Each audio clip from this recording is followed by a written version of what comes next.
Ja. Det där ska jag lägga ut på YouTube.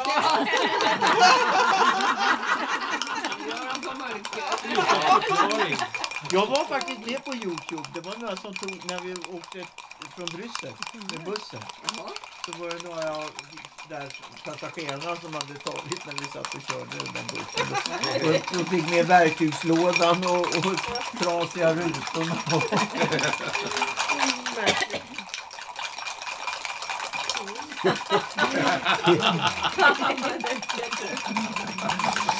Det är helt... Kommer på tv, hörru. Kommer på dator.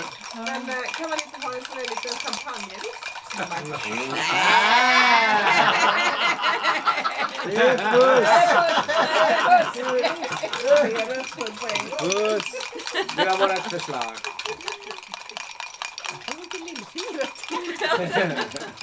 Sen brukar vi få vispa arm efter det här. Ja, jag får vispa. Det här är inga mysarmar.